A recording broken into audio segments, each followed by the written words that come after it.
Hello everyone, welcome back to my channel Megha mathematics 99। तो हमने पिछली वीडियो में बेसिक चीज़ जान ली है कि बेसिक मैट्रिक्स होती क्या है।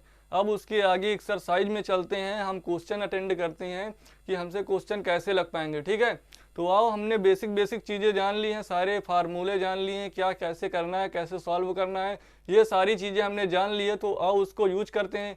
तो पहली एक्सरसाइज 3.1 से हम शुरुआत करेंगे। 3.1 का पहला क्वेश्चन लेके आए हैं कि दिया हुआ है एक ए बराबर कोई दिया हुआ है आव्यूह दिया हुआ है के लिए ज्ञात क्या क्या करनी है कि आव्यूहों की कोटि बताओ, अवयवों की संख्या बताओ, अवयव बताओ। यदि आपने वीडियो बेसिक वाली नहीं देखी तो सबसे पहले उस वीडियो को आप देखें, प्लेलिस्ट में जाएं और बेसिक आव्यूह के नाम से आपको वो वीडियो मिल जाएगी।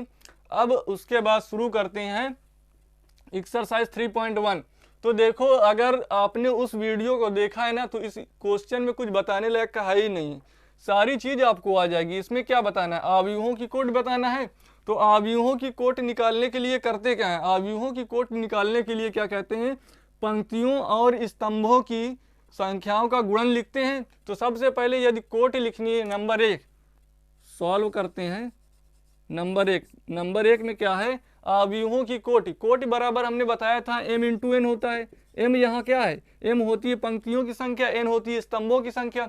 जब m इंटू एन होता है तो हम देखें इसमें पंक्तियों की संख्या कितनी है। तो पंक्तियों की संख्या देखने के लिए हमने आपसे क्या बताया था कि सबसे पहले 36 देखते हैं।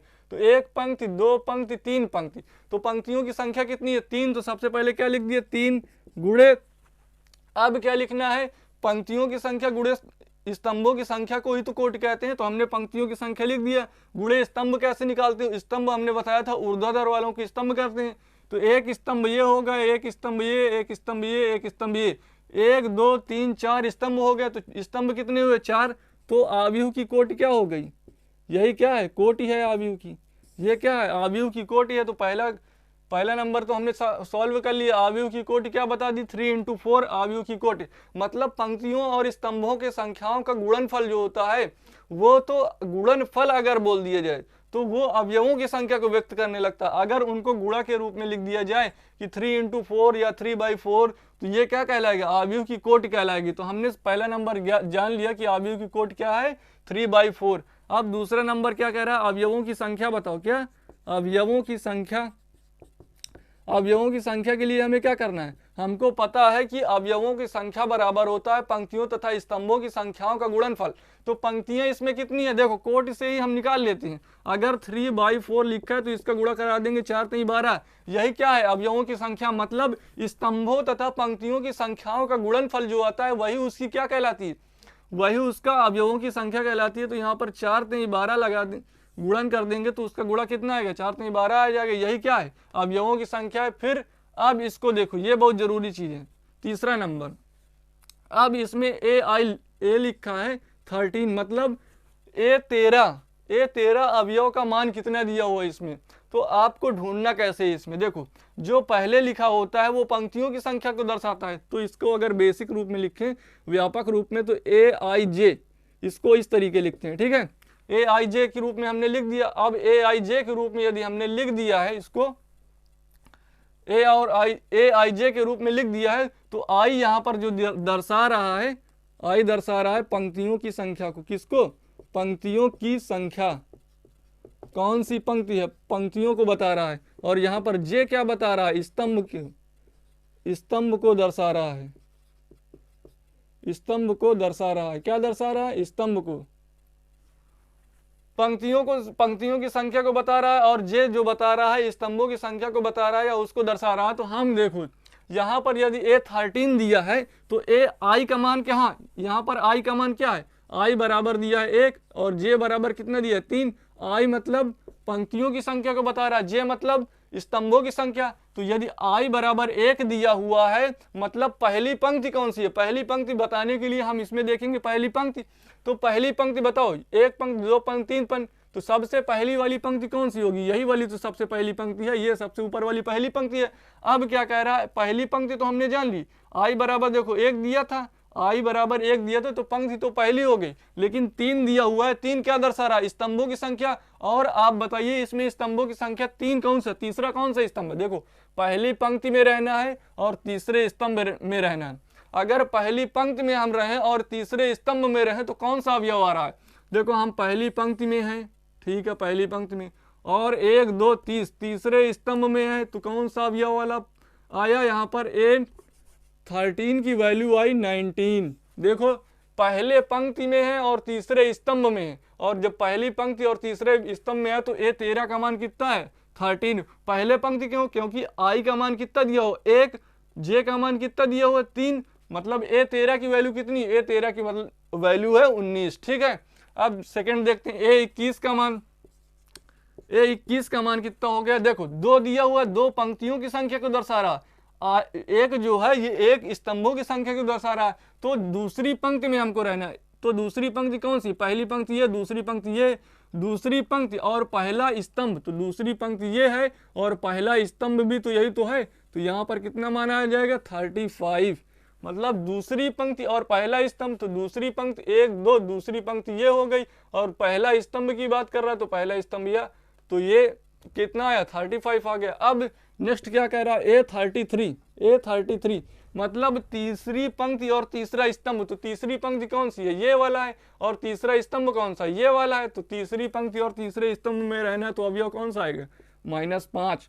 अब आया 24। A24 की वैल्यू बताओ।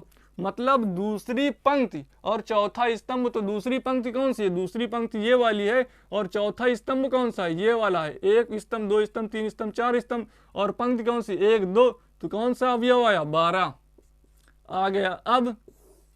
अब बात करते हैं A23 की। A23 बराबर बताओ क्या होगा? A23 बराबर का मतलब है कि दूसरी पंक्ति और तीसरा स्तंभ, तो दूसरी पंक्ति इसमें कौन सी? ये वाली, और तीसरा स्तंभ कौन सा? ये वाला। अवयव आ जाएगा, देखो तीसरा स्तंभ ये वाला है तो अवयव कौन सा आएगा? 5/2 आ जाएगा। अब A23 की वैल्यू हमने निकाल लिया, तो सारे तो निकाल लिए, 13 21 ये सारे अवयव निकाल लिए। देखो पहले क्या पूछा था? अवयव की कोटि, तो हमने बता दिया कितने बाई कितने का है। अवयवों की संख्या कोटि से हमने उसको गुणनफल निकाल लिया, 12 आ गया। सारे अवयवों को हमने दर्शा दिया, ठीक है। पहला क्वेश्चन समझ में आ गया, ठीक है। देखते हैं next question. Pause the video, note it down.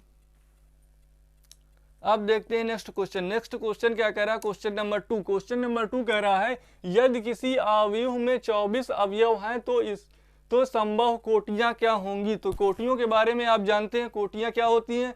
कोटियां होती हैं पंक्तियों तथा स्तंभों की संख्याओं का गुणन होता है, ठीक है। तो अगर किसी अवयव में 24 अवयव हैं, 24 अवयव कैसे निकलता है? मतलब पंक्तियों और स्तंभों का गुणनफल से ही तो निकलता है। तो यदि मान लीजिए किसी की कोटि क्या है? कोटि बराबर दिया हुआ है m × n, तो अवयवों की संख्या क्या होती? अवयवों की संख्या mn होगी।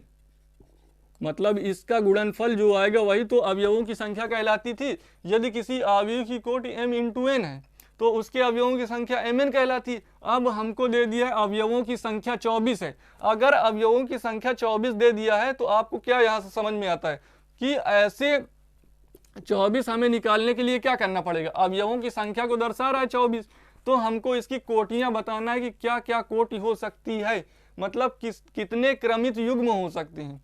तो आपको क्वेश्चन में समझ में क्या आया? क्वेश्चन में ये समझना है कि क्वेश्चन कह क्या रहा है। अवयव दे दिया, उससे कोटि कैसे निकालेंगे? कोटि निकालने के लिए करना क्या है आपको कि यदि अवयव दे दिया है तो हमें, यदि अवयव 24 दे दिया है, कितने अवयवों की संख्या दे दिया, यदि किसी अवयव में 24 अवयव है, मतलब अवयवों की संख्या 24 है। यदि किसी अवयव में 24 अवयव है तो उसकी संभव कोटियां बताओ। तो संभव कोटियां निकालने के लिए ऐसे 2 क्रमित युग्म, मतलब ऐसे क्रमित युग्मों को लेंगे जिनका गुणनफल 24 आए। क्योंकि क्रमित युग्म मतलब यदि m × n लिखा होता था, ये उसकी कोटि है तो अवयवों की संख्या mn होती थी।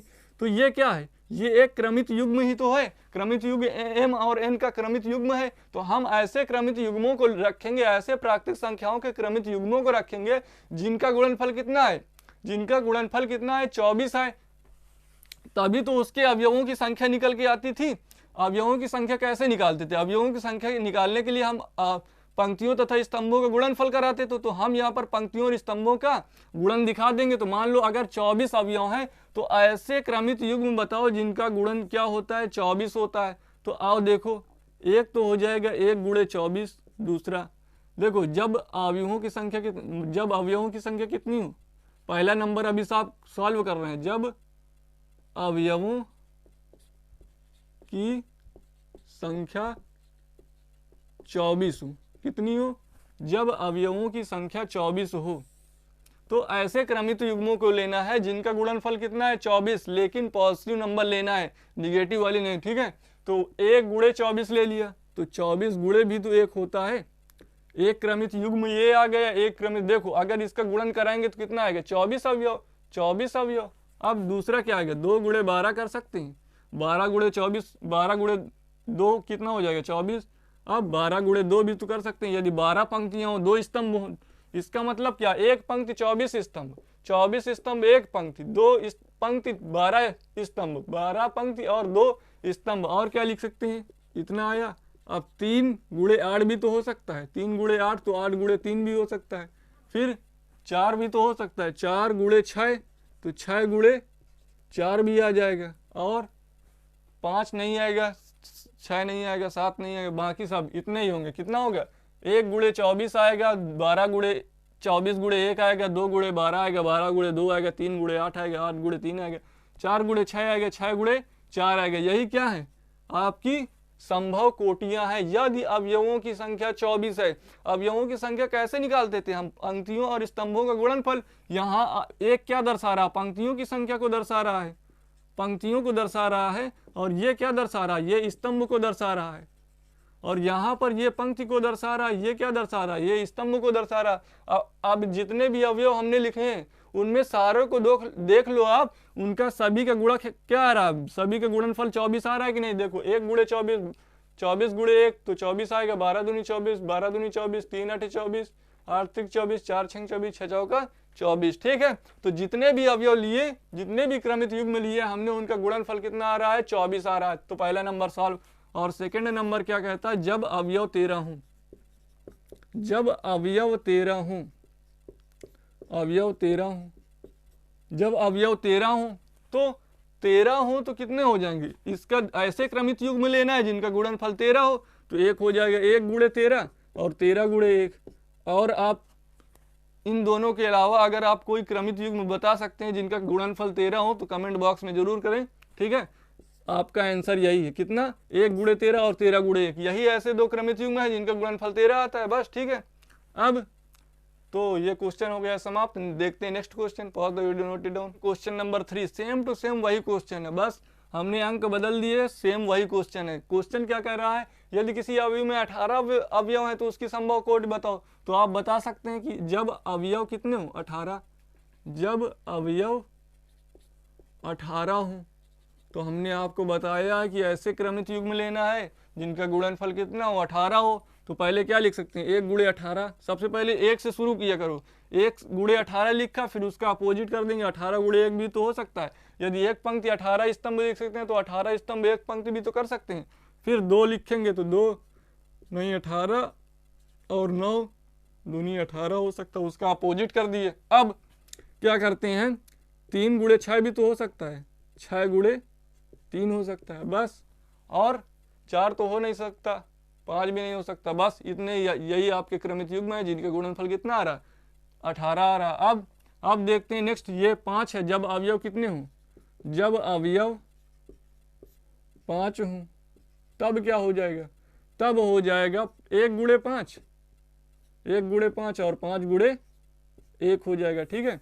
तो 1 गुणे 5, 5 गुणे 1, बहुत आसानी क्वेश्चन था। इसमें क्या करना था, क्रमित युग्म मतलब ऐसे बताने थे जिनका गुणनफल कितना हो, उसके अवयवों की संख्या के बराबर हो। तो ऐसे अवयवों गुणनफल बता दिया जहां पर अवयवों का गुणनफल, कोटियों का गुणनफल कितना आ रहा था, पंक्तियों और स्तंभों गुणनफल कितना आ रहा था, उसकी अवयवों की संख्या के बराबर, वही तो होता है उसकी अवयवों। यही परिभाषा हमने पढ़ी है कि अवयवों और स्तंभों गुणनफल उसकी अवयवों की संख्या कहलाता है अवयव की। तो हमने अवयवों, पंक्तियों और स्तंभों गुणनफल दर्शा दिया, तो वही उसकी क्या हो गई, वही ये इसकी कोटि हो गई और इसका गुणनफल आ गया उसके अवयवों की संख्या के बराबर। बहुत ही आसान था। देखते हैं नेक्स्ट। तो आज के लिए इतना ही, मिलते हैं नेक्स्ट वीडियो में, तब तक के लिए सभी को धन्यवाद। अगला क्वेश्चन नेक्स्ट वीडियो में कराते हैं। जय हिंद।